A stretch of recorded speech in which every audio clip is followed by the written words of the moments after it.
We have to get off the teats of the empire. And that means not just one, that means both. That means both the left and the right teat. Folks, what is going on right now in Afghanistan is a nightmare. If I'm understanding correctly, and I'm not 110% sure that I am, but if I'm understanding correctly, we have thousands and thousands of people still over there, Americans. And if I'm not mistaken, that's mostly like civilian contractors, civilians, if I'm not mistaken. Correct me if I'm wrong. Also, if I'm not mistaken, they're instructed to go to the airport, and that the Taliban will freely allow them access into the airport so that they can get a flight out. That's if I'm understanding correctly. I've got some issues here. Again, this screams prior situations to me. Right? This makes Benghazi pale in comparison. Pale.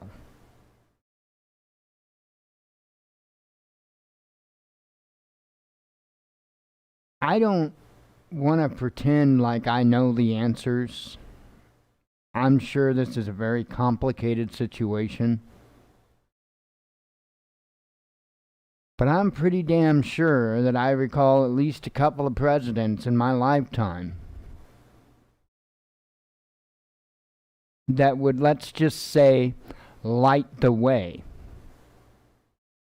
for those Americans to get to that airport and get out of there. Maybe that's not possible.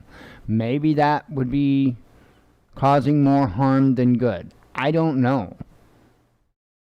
I'm not a military analyst. I'm not privy to all of the information that they have, the intelligence. I do know this. We were over there for 20 years and we didn't stamp them out. I know that. So maybe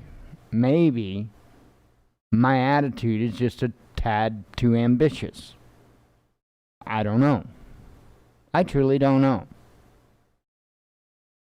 But I do know this. I know that it is not the responsibility of just one party as to why we are here. Not only in terms of Afghanistan, but in terms of this vaccine and everything else that curses our nation. We've got to get away from this left-right paradigm, this left-right mindset. That has to be one or the other. It makes no sense to me, but I clearly don't think like the average person.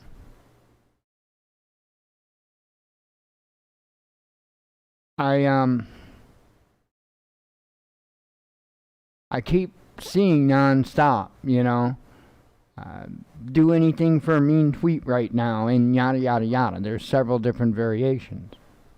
And yeah, I wouldn't mind that myself. I wouldn't mind Trump being at the helm. But you know what? He's not. And there is no way for him to get there aside from run in the 2024 elections and be elected. Plain and simple. But in the end, is that going to do any good? My opinion is no. It's not. How long did it take Biden to undo what Trump did? Not very long. And why I think, personally, I think that Trump did a lot of good things. I do. I think he really put this country in a different direction. But that's one guy. And you got, and to be honest, it's just a figurehead. That's all the president is supposed to be in this country, is like a figurehead. Right? It's not supposed to be that the president is king. All this executive order crap and all of that stuff's a nightmare. That's not the way our nation was intended to be ran. But our nation also wasn't intended to be ran how Republicans and Democrats are doing it, as parties. In fact, our nation really wasn't even intended to have parties, because they saw that as an evil. And I know there were different parties, if you will, amongst the founding fathers and all of that, and I get that. But it was decided that for our nation, that we weren't going to be a democracy. Because see, that's how you slip into the democracy thing, is by creating parties. And then all of a sudden it all becomes about which one's more popular. Sometimes popular and right are in complete opposite ends of the spectrum. In fact, more and more, it seems that way. In society, in government, in everything. We got to break away from that, because that is what is holding us back. That is the biggest thing that is holding us back, is because we can't get anything done that needs to be done because we've got an opposing side fighting it. Why? Because they're an opposing side. Not because they truly think they're doing the best for this country. Hell no. Does anybody really truly think Biden is doing the best for this nation? Does anybody? And if somebody raises their hand, I suggest they seek help.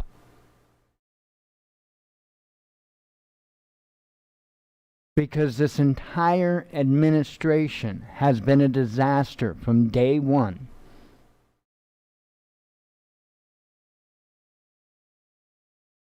Nothing about it is how the United States is supposed to be run. We largely have a president that's in hiding.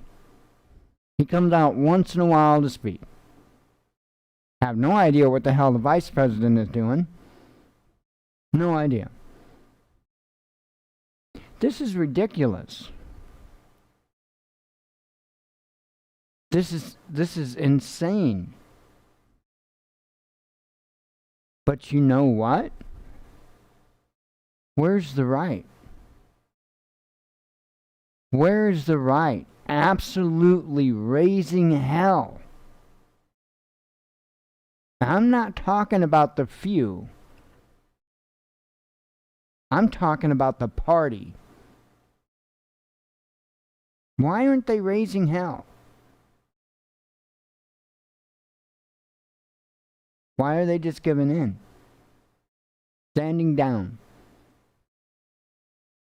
Does it sound like to you that your choice is really a choice? Because it doesn't look like it to me.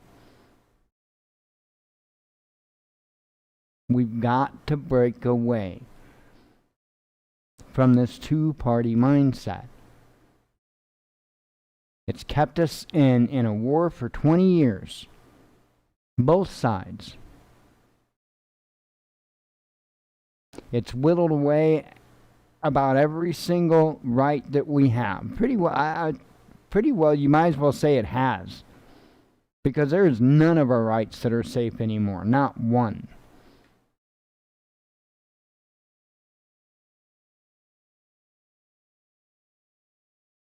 And it wasn't the fault of one party.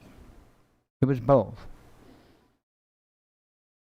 largely for a long time, it seemed like parties picked their rights that they wanted to strip, and then they would work on it.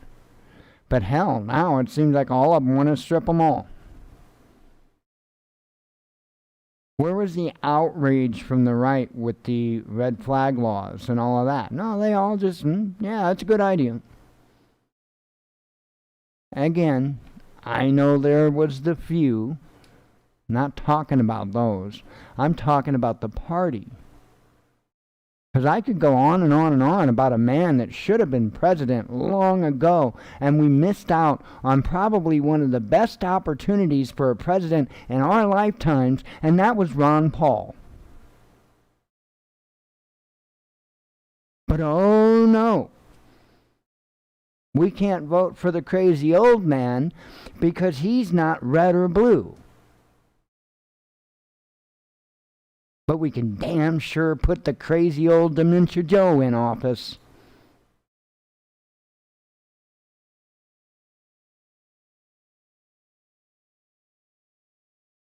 All because we have to feel comfortable with a left, right, one or the other paradigm, a multiple choice test.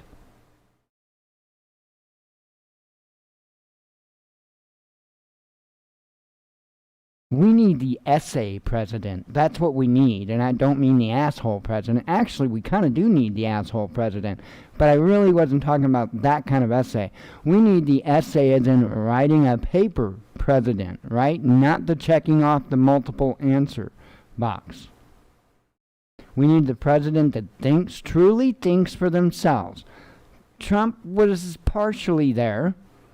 He was partially there, right? But I think there is too much business there. A little too much business. Other than that, all of our presidents in my lifetime,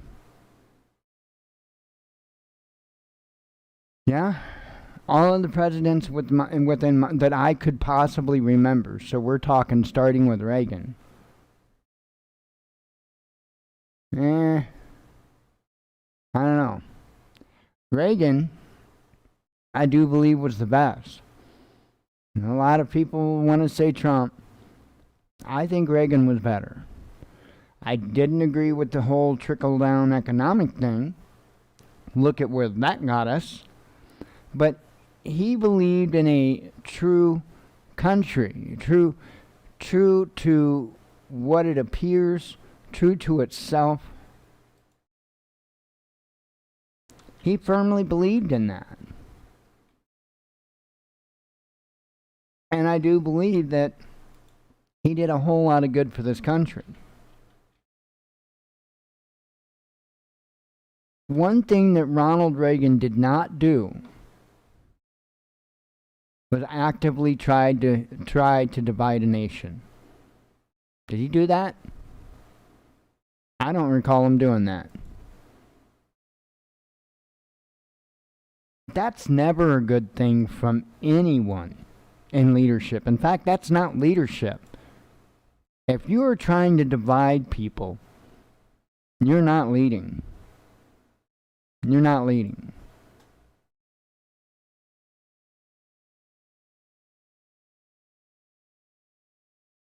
We're in all sorts of pickles right now. All sorts. And I don't honestly think that our nation is intended to go on as anything that resembles as we know it. I really don't think so. I don't think it is in their plans whatsoever for our nation to come out of this. And I honestly think that the best wrench we could throw in their plan is stop the partisan politics.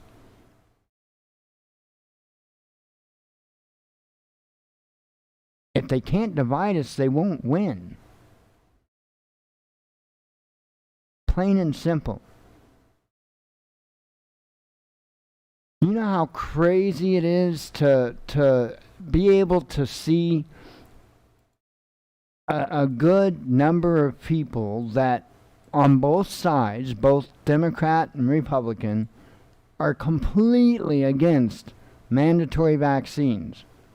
And I'll say it again. I know as many on the left that are saying hell no as I do on the right. And in fact, there are two women that I know on the left that I thought they were lined up.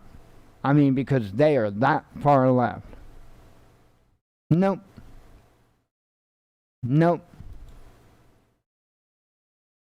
Didn't happen.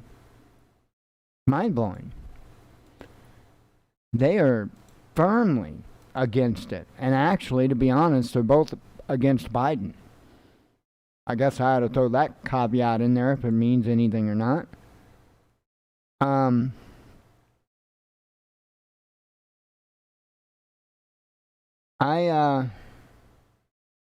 I think that the media is really spinning this as being a left-right paradigm thing as far as anything from the masks to the vaccines. I think they're trying to spin it that way because, again, they have no chance at winning if you're not divided. We have to stop giving them that power. You see how much power we are giving them? What's it matter what party somebody is affiliated to? Don't you care more about what they intend to do? What they want to do? And I think that if we could choose from, several people, not based on party affiliation, but based simply on their intentions and their track record, we would be a much better nation. And they wouldn't be able to divide us like that. Hang on 1 second. Let me take care of this. I've got to go plug something in. 1 second.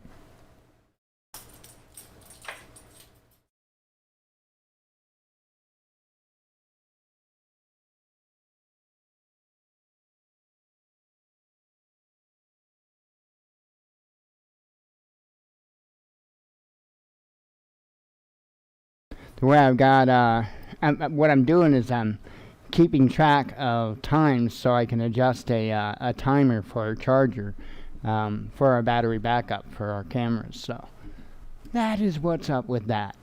My apologies. So anyway,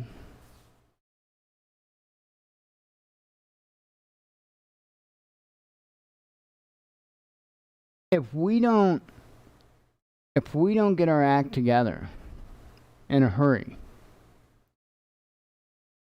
they are going to ram mandates down our throats so hard and so fast.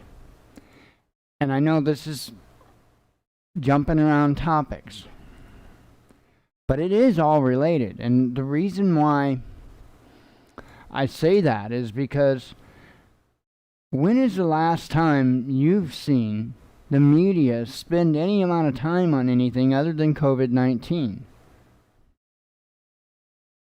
And now they're spending an awful lot of time on Afghanistan, a fair amount of time on Afghanistan. You have to ask yourself why. I think they're largely trying to distract.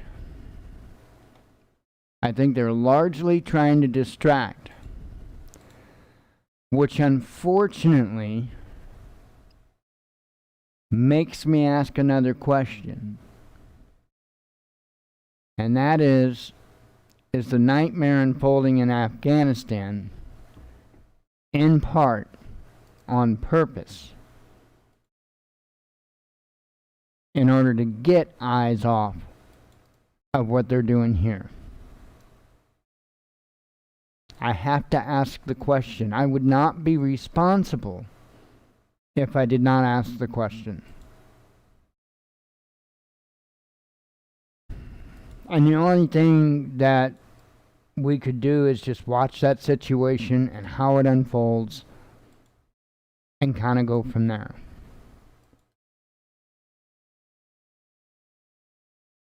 But I know that one of the disputed definitions of insanity, because it's technically not, but it's well accepted, is that doing the same thing over and over and over again and expecting a different result. Well, the same is true with politics. Why wouldn't it be? So, if we just keep doing this right, left, stepping back and forth, we've already seen it yields us nothing. We keep losing. Every administration, we keep losing.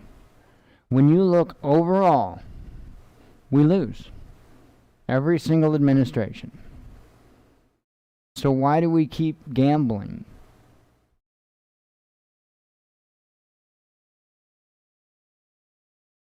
I have some concerns, some deep concerns right now.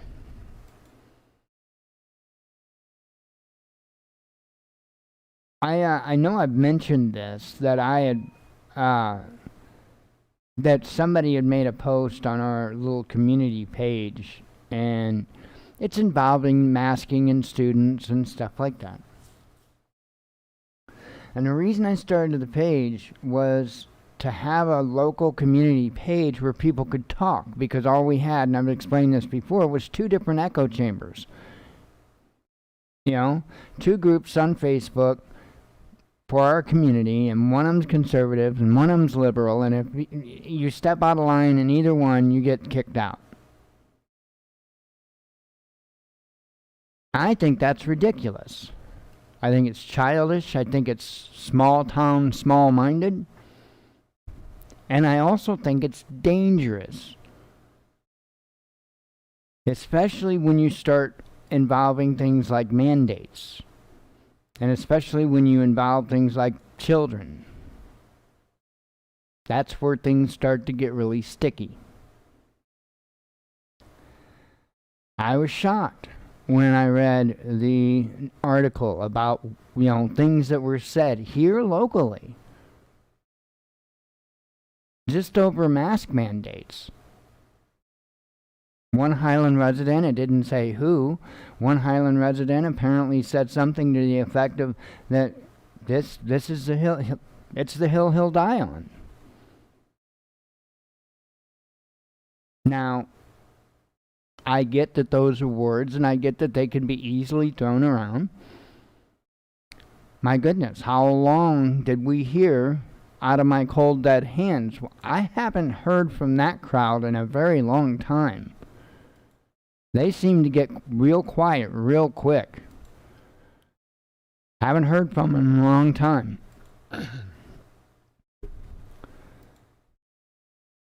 But this post that somebody that posted, no opposition response. Now, all I'll say is they were in favor. It seemed to me that they were in favor of mask mandates and people should wear masks, and that wasn't the end of it. It, I think, had to do with going outside and stuff too. No opposition will comment.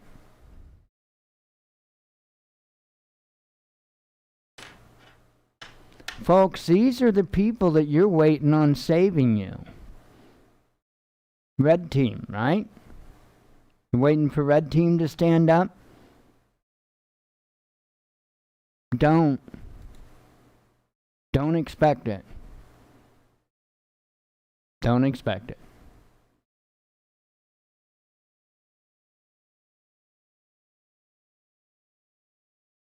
It's easy when they don't know the people that they're talking to. It gets real easy. So all these other social media, different websites and groups and cliques and whatever you want to call them, echo chambers is the name I like to use for the most part. But when you get beyond those echo chambers, like Facebook, for instance, when you get into news pages and stuff like that, well, a lot of those people don't personally know each other. They don't live in the same town, so it's just full on 100% keyboard commando. But then when you get down to a localized level, it would seem, in a town, nobody wants to speak. Not by chance because they could be held accountable for their words, could it?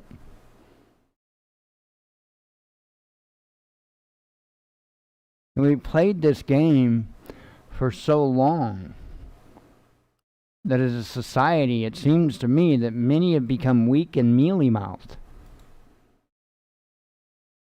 You know, here I get a 24-hour, Facebook jail sentence for just telling the truth. Just telling the truth. I could grab my Bible and show you the same words in my Bible that I used in that comment that got me banned. And if I can show you that out of my Bible, really? That's ridiculous. I'm sorry. The Bible would refer to somebody who acted like that as somebody who was whoring. In fact, it would probably say something to the effect of whoring to Babylon, as a matter of fact.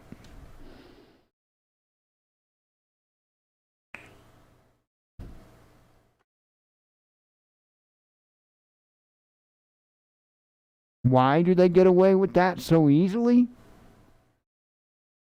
Because being weak and mealy-mouthed has been normalized in our society. In fact, being anything other has been ostracized.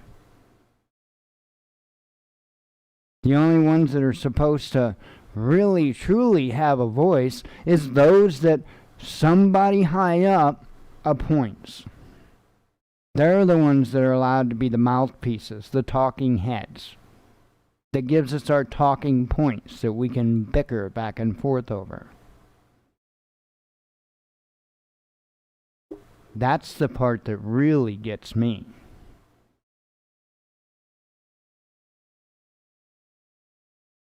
You take the mask mandate, for example. It is so rare that I see anybody giving out the correct information either way for either side on that debate. And there is clear science, indisputable science.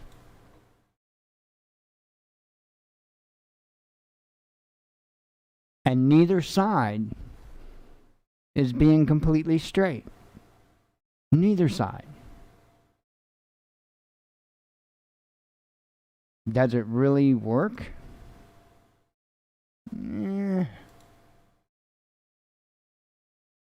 Not a real good chance.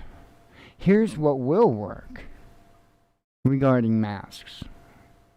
The person that is concerned about contracting COVID-19 wearing no less than an N95 mask and social distancing. But anything aside from that, you're just pissing in the wind. Because they long determined that it's aerosolized. Remember when we were raising hell about that almost 2 years ago when this first started? And they were denying it at the time, saying, oh, it's not aerosolized, it's droplets. It's not aerosolized, it's... We're raising hell. Funny, huh?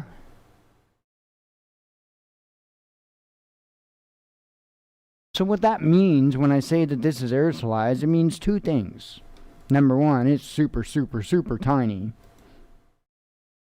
And it is going to go through that cloth mask. You cough, you sneeze, it is going to go through that cloth mask. There's no two ways about it.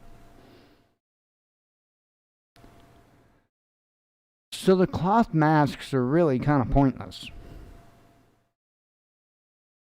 And that's not misinformation. That's, you could look at the data at how much viral material passes through the average, and I'm talking about the average cloth mask. I'm not talking about the super duper ultra tactical cloth mask that somebody makes on their own. I'm talking about the mask that you would probably go to the store and buy. Or one of those surgical ones even. See, those don't, stuff like that doesn't really help. And the reason why is because even like the surgical mask, I do believe would probably do a little bit better in keeping it from going straight out than what a regular cloth mask would. But here's the problem. It's still going to go out the sides. It's going to go, it's going to go around it.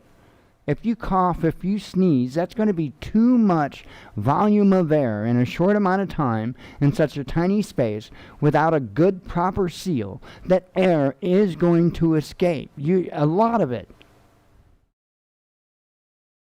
And you're still going to be blowing those aerosolized particulates in the air, where they are going to remain for hours, as it has been determined long ago at this point.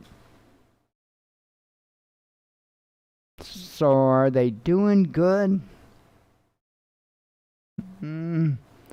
Only to somebody that is trying to prevent catching it and that uses an N95, no less than an N95 mask.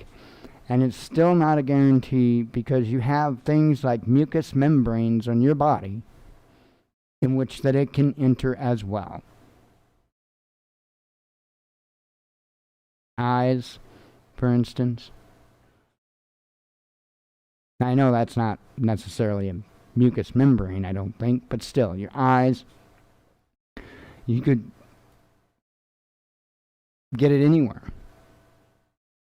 Pretty much anywhere that would be open. I would imagine that there would be some chance that if you had a fresh wound that you could maybe catch it if it got on that. I'm not positive on that.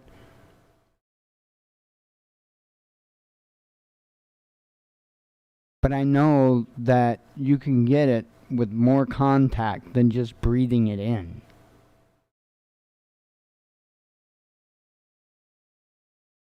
So that's what I'm saying. A lot of times, any one of these subjects are a lot more complicated than just the talking points, the approved, the state-approved, state-sanctioned talking points that people on the left and the right are given to bicker about.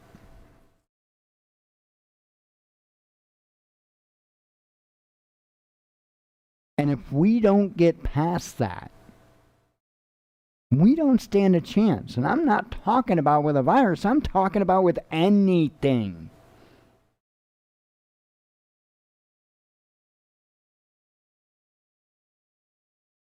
Look at the trillions and trillions and trillions of dollars that they're spending.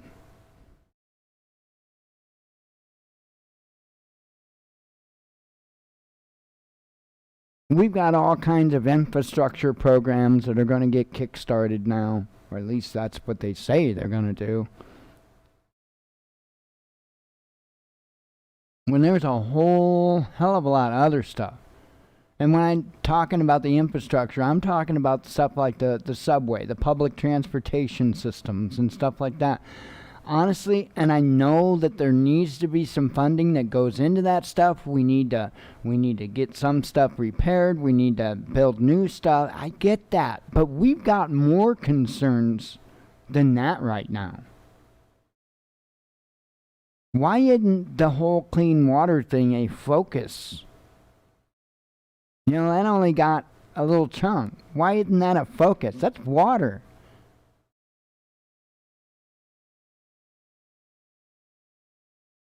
Why isn't it a focus? Well, because you've got two teams, both of which have buddies that they want to line the pockets of.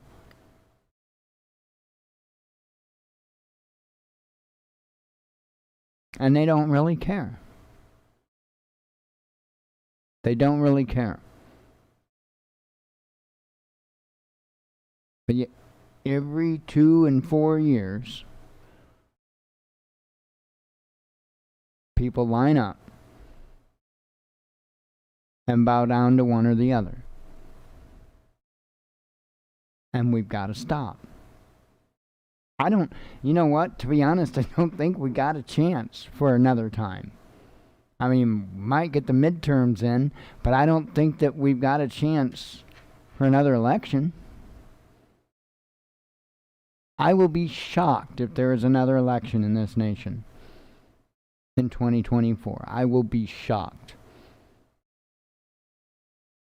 Because I think that's how dire our situation is.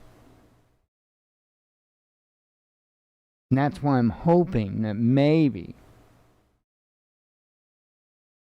United States citizens, Americans, can find enough common ground with each other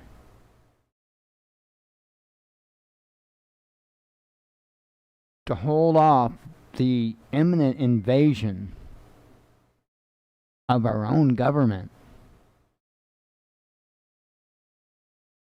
That's what we're looking at. That's what we're looking at. And again, that's talking just the domestic situation. I talked about Afghanistan. I didn't say anything about China and Taiwan. And to me, that's a wild card situation. That's where I've got that filed out right now, is the wild card situation.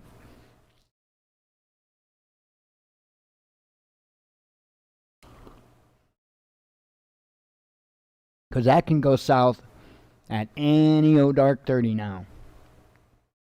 Without a doubt. And they've pretty well made it clear that they think so too. And that they're not too concerned about us. And if I was them, I probably wouldn't be either.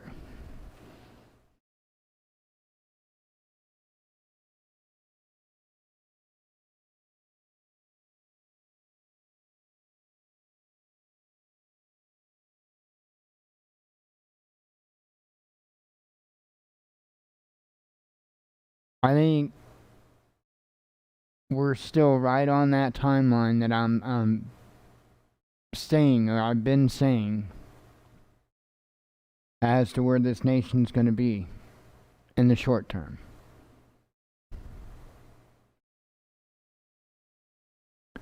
I expect by the end of not this month, but next month,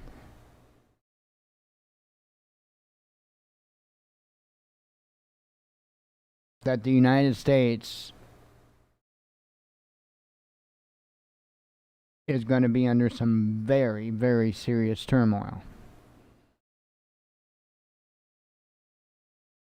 Again, if you've been coming here for any length of time, you know that I'm not an alarmist, I'm not a doomist, I'm real, I'm honest, but I have never talked in such a dire tone.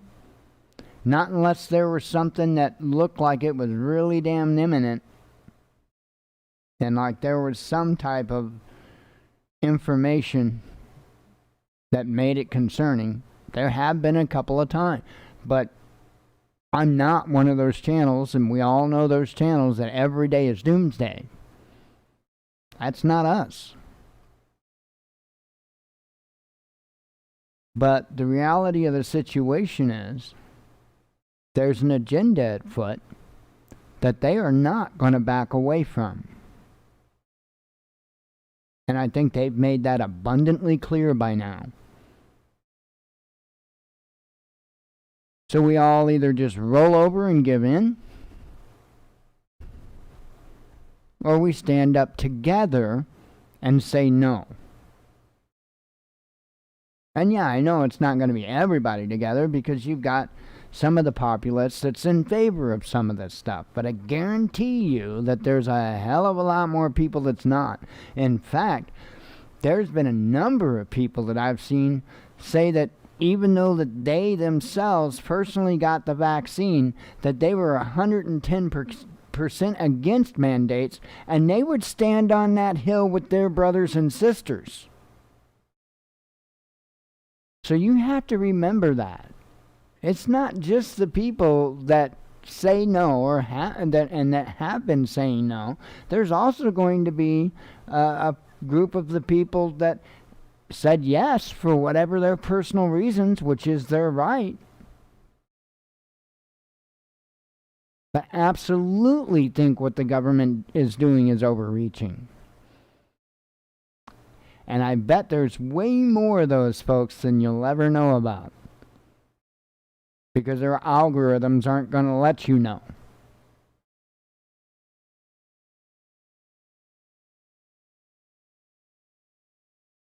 And again, the message, the answer is still the same.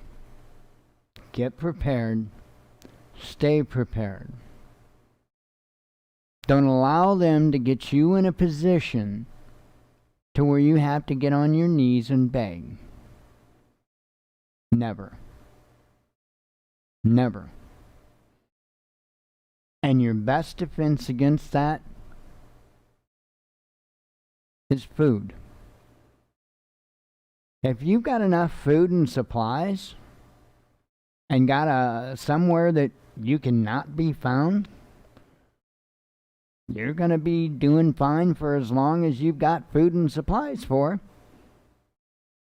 and as long as you don't get found. But if you don't have food and supplies, like I've said, all the enemy has to do is wait until you get hungry.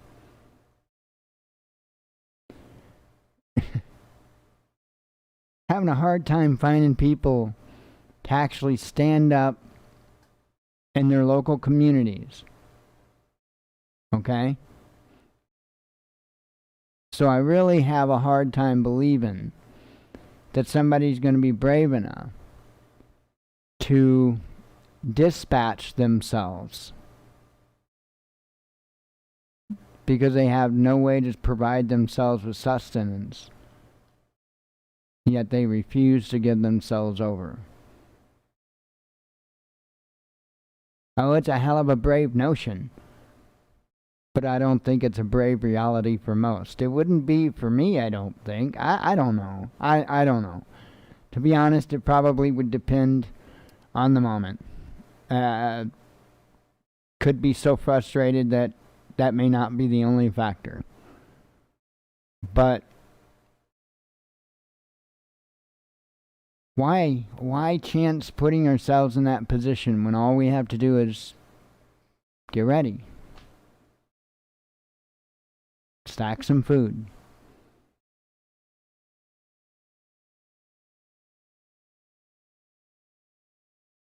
I think we're going to need it. I think we're going to need it. Whether it be through unrest, shortages that come from any number of different reasons, whether that be from ports shutting down, from lack of product to begin with, lack of ability to ship it, meaning like the shipping containers. I mean, all these things we've saw issues with. And I think we're going to continue to see issues with. And we don't have a true leadership in our nation. We've got two bickering sides. We've got two groups of children fighting one another. While we've got some very, very dire things that need tending to. What that means, ladies and gentlemen, is you're on your own. What you do for yourself now, today, is going to be what you can do for yourself tomorrow. Because if you wait, you're going to be waiting to see what they can do for you. And that's going to come at a price. You need to ask yourself how willing you are to pay that price. I'm not very willing. Not very willing.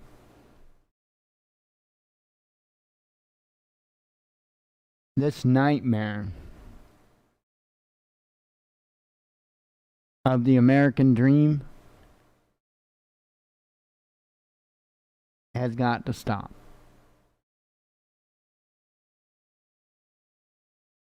Anyway, let me throw some headlines your way. There were certainly plenty of those today.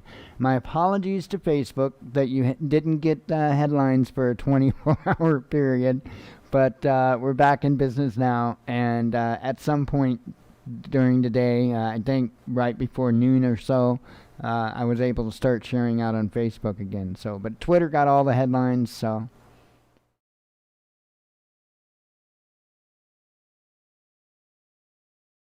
All right.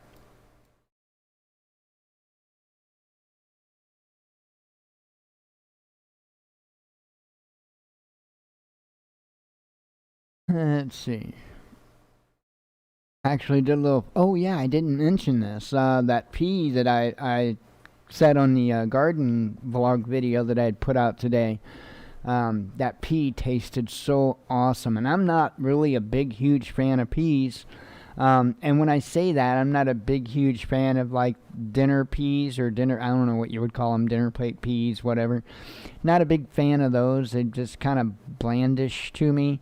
But that sugar snap pea, oh my goodness, that was so incredible and crispy and just really good flavor. So I was highly impressed with the taste of that. I'm looking forward to seeing what the mammoth snow peas taste like. So anyway, and then there was something else I think I was gonna mention.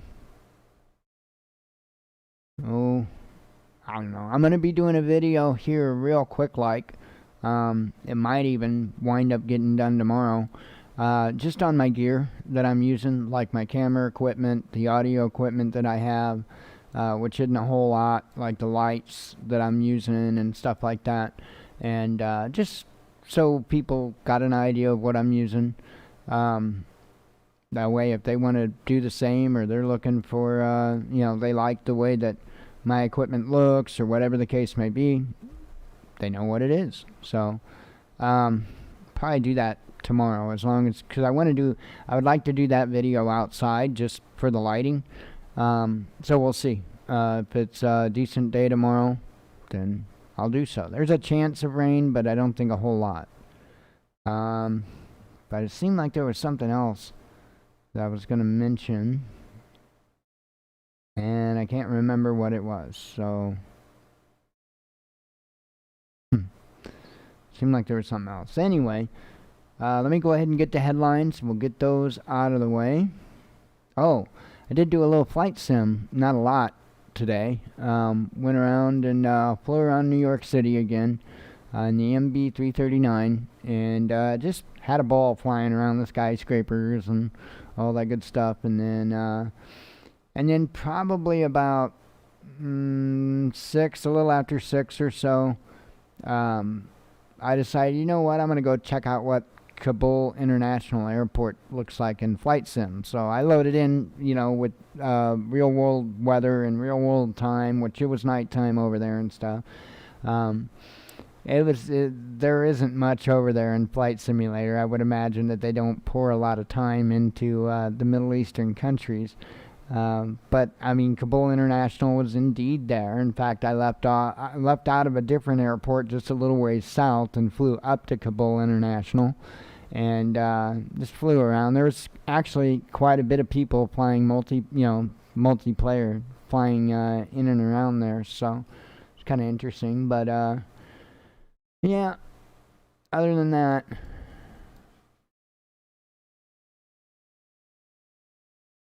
Let's see.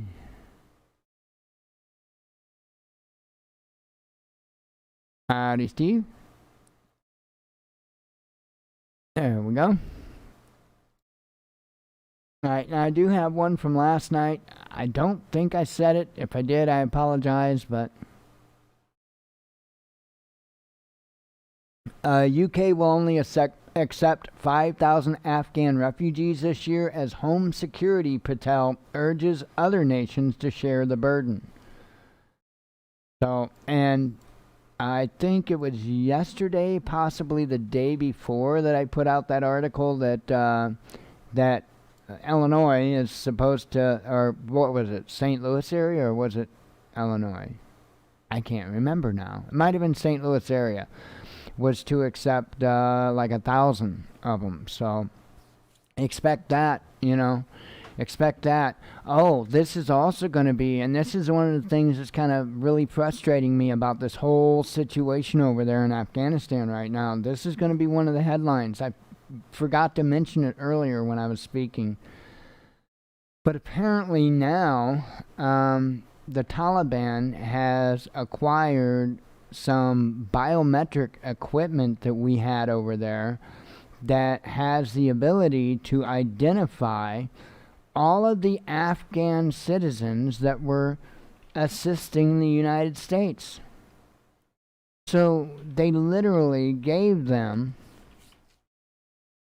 everything they needed to identify everybody that they're going to want to kill, and give them all the weaponry and munitions to do so. How do you like them apples? This is a nightmare. An absolute nightmare.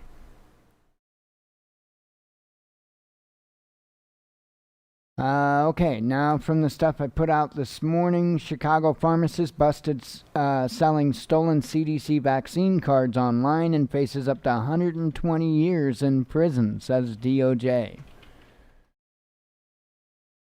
New Zealand snap nationwide lockdown triggers protests as COVID outbreak grows to 7 cases, traced to Australia's New South Wales. New crisis in Kiev. Ukraine's inflation spike spells trouble for the embattled nation because of its dependence on foreign cash. India's fuel demand remains firm as Asia grapples with COVID.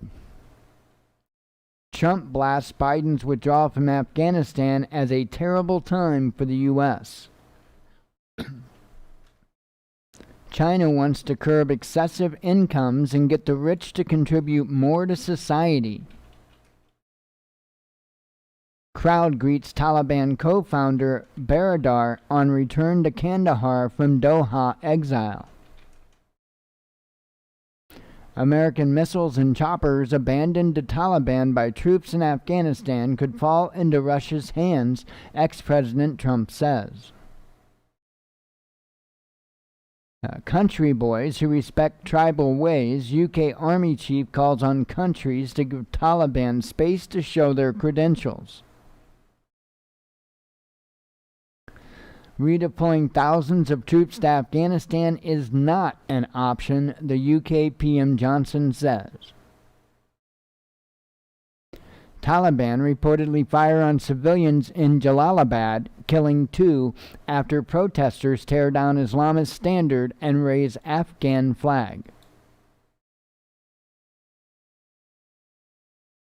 Faced with raging wildfires, Russian rescue workers unveil new secret weapon, a giant gingerbread man sworn to protect the forests. I guess it's kind of like our Smokey the Bear.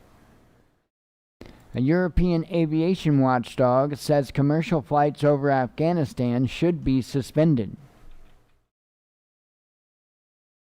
Russia is not the enemy. After failure in Afghanistan, Czech president calls on NATO to focus on terrorism instead of Moscow. They have focused on terrorism. They have. I assure you of that. Just not really fighting it. Russia set to organize COVID-19 lottery with cash prizes of around $1,300 to encourage vaccination against the virus. BlackBerry stayed quiet for months on software backdoor that could let hackers cripple 20 million cars and hospital ventilators, says reports. I mean, that is crazy. Let's see. Labour Party leader Keir Starmer says invasion of Afghanistan brought stability and reduced terrorist threat. Huh? What? I don't know. have to tally up the amount of loss to be able to say that. And we're not done with this yet. So to say that right now is a bit premature, because whether or not car bombs are going off or they're just outright shooting people, I don't know yet which way is going to be more devastating. No reason why Afghans should come here. Austrian minister rebuffs calls to take more refugees after Kabul takeover by Taliban. Death toll from Myanmar's military coup tops 1,000, activists say. A test of advanced Russian military plane reportedly set to continue despite engine fire killing crew of prototype in horror crash. So they're going to continue on with the testing of that aircraft. And, it just may have been a very, very unfortunate thing. That's kind of why they call it testing, because those things can happen. They have to find out about those things. And unfortunately, sometimes those things puts the pilots in positions to where, to be honest, there's nothing that they can do. And I think that's what happened here. I think whatever the circumstances were for that pilot in that aircraft at that particular time, from my understanding, it was losing one of the engines of a 2-engine aircraft. They didn't have any altitude. I don't know if they were in a climb, but it looked like maybe they were possibly in a climb. And losing one of the engines in a climb, that's really going to throw the plane out of whack. And it's not going to lead to good results. Now, would most 2-engine planes do a cartwheel in the air like that and dive into the ground? Honestly, I don't know. That's something I'd have to toy with in the simulator, and intentionally lose an engine on, say, takeoff, and see how hard it would be to control it. And I know a lot of people might laugh and say, oh, you're talking to a simulator. I'm telling you, that simulator is pretty damned accurate. If that flight model is accurate for the plane that you're flying, it's pretty damned accurate. And, you can get a general basis whether or not it would be possible. I don't know. That's something I'll have to do. I don't normally do that. I'll try it with the DC-6, which is a 4-engine aircraft. But what I'll do is I'll kill both engines on one side of the aircraft and see what happens. I'll kill them instantly without feathering the props, so there's drag on the props. I'll give it everything it can to cartwheel me in the air right into the ground and see what happens. So I'm sorry, I'm an aviation person, and anytime there's loss or anything like that, it bothers me, it affects me. Consumerism, I can't even say it, is driving humanity to its own destruction in leaps and bounds, Russian Defense Minister warns, urging return to nature. 7.8 million customers' personal data stolen in cyber attack on T-Mobile's postpaid service. Ousted Afghan President Ghani and family welcomed into the UAE on humanitarian grounds, says the FM. Washington blocks U.S. dollar supplies to Afghanistan as Taliban takes power. Pfizer's third dose 86% effective in over 60s, says Israeli HMO, as West plots booster jab rollout. EU should take in Afghan refugees and protect those who could fall victim to the Taliban revenge, parliament chief says. Russian communists demand election ban for candidate Butina over alleged foreign funding 2 years after she was deported from the U.S. Pakistani police vow to punish 400 men who groped and robbed female TikToker in public on Independence Day. Hong Kong reclassifies wildlife trafficking as organized crime in bid to crack down on illegal trade. Taliban acquires U.S. military. This is what I was telling you about. Taliban acquires U.S. military biometric devices that can identify Afghans who assisted coalition efforts, says reports. Feminist writer begs for therapy donations after her attack on white woman's Asian cookbook backfires. Yay. Afghan embassy in Tajikistan demands Interpol arrest exiled President Ghani over treasury theft. 2/3 of murdered Russian women killed by domestic violence, says researchers using code to scan grisly cases. I don't know if that's factual or if they've got an agenda going over there. A local Russian politician dies after falling about a kilometer from active volcano in country's picturesque Kamchatka region. Swiss government says it won't accept large groups of Afghan refugees. Open letter urges Orthodox Archbishop of Constantinople to postpone trip to Ukraine until deep wound of church split is healed. I don't know. For some reason, that headline, when I read it and put it out today, didn't sit well with me. I don't know why, but I don't know, I felt I should mention that. It didn't sit well with me. It's something we might want to watch. I don't truly understand the entire impact that it would have on anything, for that matter, but I'm telling you, there was something that rung in my gut when I saw it. Israel imposes COVID restrictions after highest daily increase in COVID cases since January. A U.S. ambassador to the UN mocked for suggesting body expects Taliban to respect its strongly worded statement on women's rights. Pentagon admits several fatalities after Afghans clung to evacuation plane, says U.S. personnel fired shots for crowd control. After Afghan defeat, West must realize that not everyone wants democracy with Netflix and LGBT marches, says the senior Ukrainian official. And that's a fact. That is a fact. And I'll tell you what, these folks, over there are strongly convicted on this stuff. And I'm sorry, but I think they have the right to be. To me, nations have the right to be what nations want to be. Period.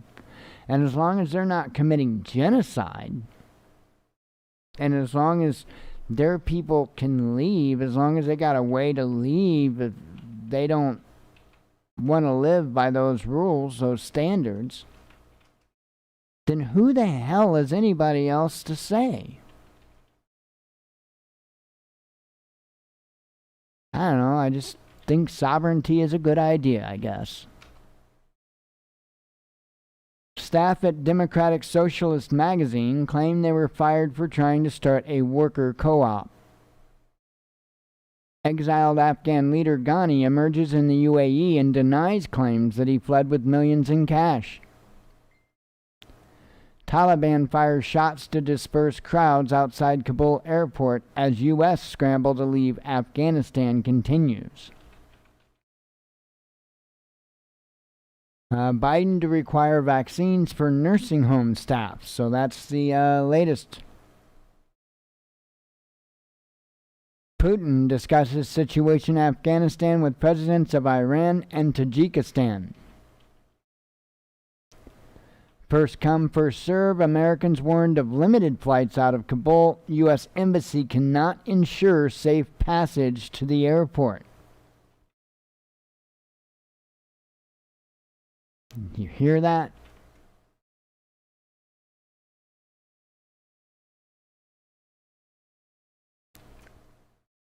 And I don't I don't know if there's any answers. Again, I don't have enough intel, and then if I had the intel, I don't have enough knowledge.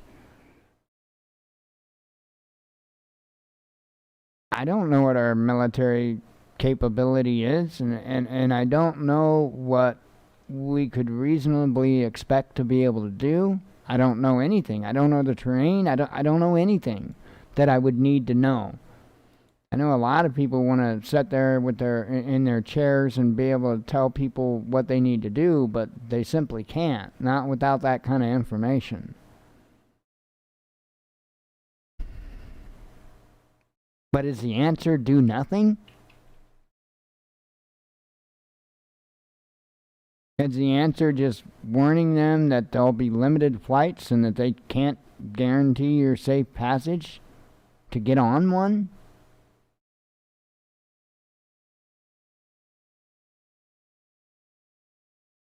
It's like our government body, our country, and when I say that, I don't mean us.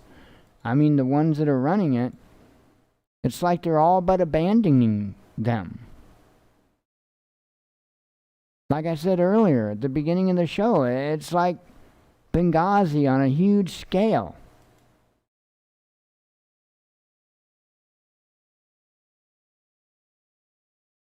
That's crazy.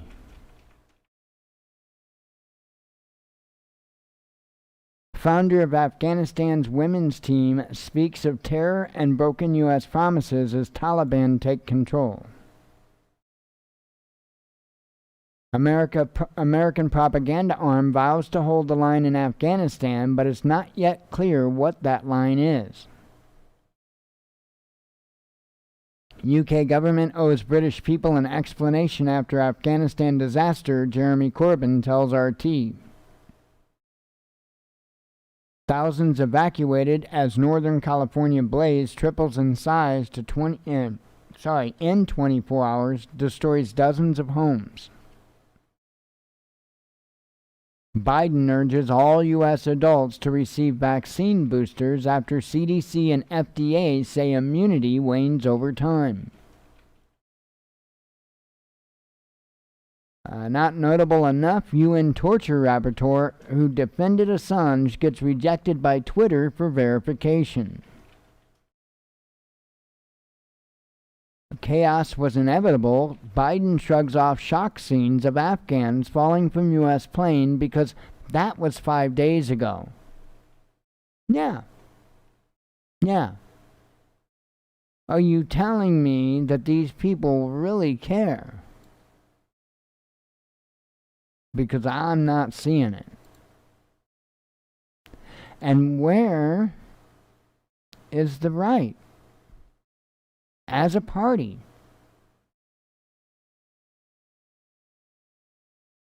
Kind of MIA. From all I can tell. We've got this headline here as well. Gunfire, smoke grenades, and barbed wire watch Taliban and U.S. troops struggle to protect Kabul airport from desperate crowds. Let me go ahead and get that put out real quick.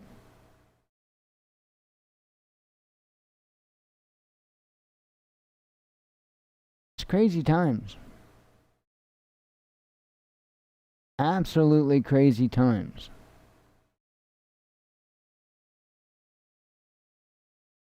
And I don't know what any of us can really do for any of them over there aside from, and I hate to even say this because it seems like a cheap cop-out, but call your representatives, raise hell, ask them where the hell they're at. I don't know. That's the only thing I can suggest because I don't think that many of us have like C-17s in their backyard or anything.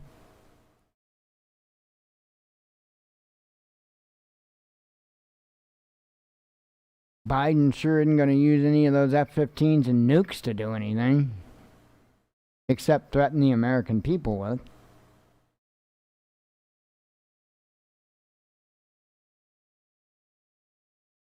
This is our governing body, ladies and gentlemen. And we got here largely because of the right-left paradigm.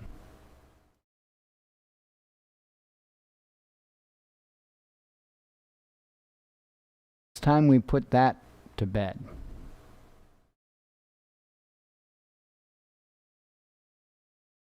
Time, or getting near time, I put myself there. So on that note, I'm going to get the hell out of here. God willing, we'll be back tomorrow. Hopefully it's not as bad, but I don't see it getting any better.